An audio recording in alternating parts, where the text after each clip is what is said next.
I want to speak about the senseless act of domestic white supremacy terrorism that took place at a Jacksonville, Florida Dollar General store. But first off, let me start out by saying my condolences to the victims and their family and friends. Rest in peace to 52-year-old Angela Carr, shown here in this picture. My condolences goes out to her friends and family.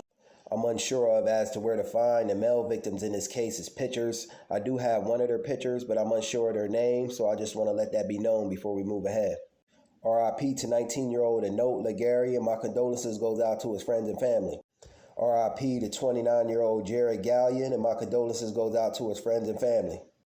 Another act of domestic terrorism brought about by a white supremacist terrorist, 21-year-old Ryan Christopher Palmeter, who lived with his parents in Orange Park, Clay County, Florida.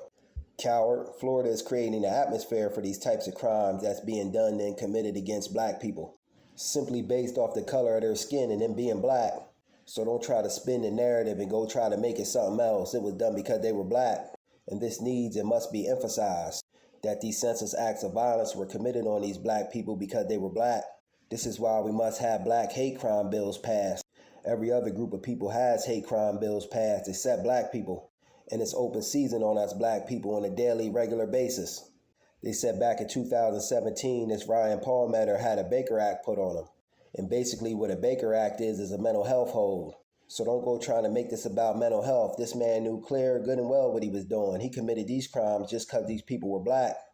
The police say they got a call of a suspicious person, white male heavyset, with a gray tank top, black shorts, and bulletproof vest on, and also blue latex gloves, in a tan Kia. But they messed up. I don't believe he was in the Kia. In the process of writing a bolo or be on the lookout for.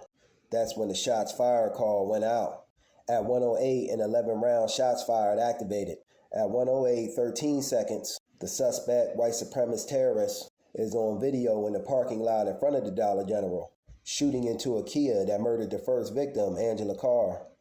The white supremacist terrorist then enters the Dollar General and engages the second victim, 19-year-old Anote Legary. At 1:08, 24 seconds, multiple witnesses exit the rear of the store. At 1:08, 47 seconds, the suspect exits the same rear door. At 1:09, 6 seconds, one round shots fired goes off. At 1:09, 13 seconds, the suspect then enters the same rear door. At 1:09, 30 seconds, the suspect shoots the security cameras several times but misses. At 1:09, 50 seconds, the first 911 call goes out. At 1:10, 30 seconds, the victim Jared Gallion enters the store along with his girlfriend. At 1:13, 5 seconds, one round shots fired. The suspect shooting kills the third victim, Jared Gallion. Let's be very, very clear just what we're dealing with here, family. This is a domestic act of terrorism brought about by the system of racism, white supremacy. Let's be very, very clear, black folks. Some of us need to stop shying away from the words race and racism.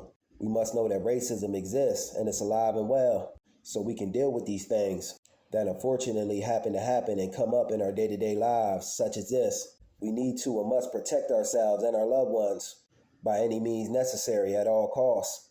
This was a white supremacist terror attack on our people, straight up and down. Then the cowardly white supremacist chases Jared Gallion's girlfriend, Alvisha Campbell, through the store, shooting at her, but he doesn't hit her. Alvisha Campbell exits the rear door of the store. Then the suspect shoots out the rear door, trying to hit her still. At 1:13, 47 seconds, the suspect re-enters the building and walks back towards the offices. After that, the terrorist texts his father to tell him go use a screwdriver to get into his bedroom. The father enters his room and finds a last will and testament, a manifesto of the suspects, along with a suicide note on his laptop. At 1:19, 21 seconds, the officers enter the building and begin to clear the building. Just 11 minutes after this whole ordeal took place. This happened in a short time, family, swift. That's how you know he was plotting this ordeal out for some time. Patrol was clearing the hallway when an officer heard a single shot. The coward took his own life. Too bad he took innocent people with him, though. Hopefully this coward and evil man is burning in hell for his acts, where he definitely deserves to be. Yes, black people, we must definitely start defending ourselves and protecting ourselves at all costs.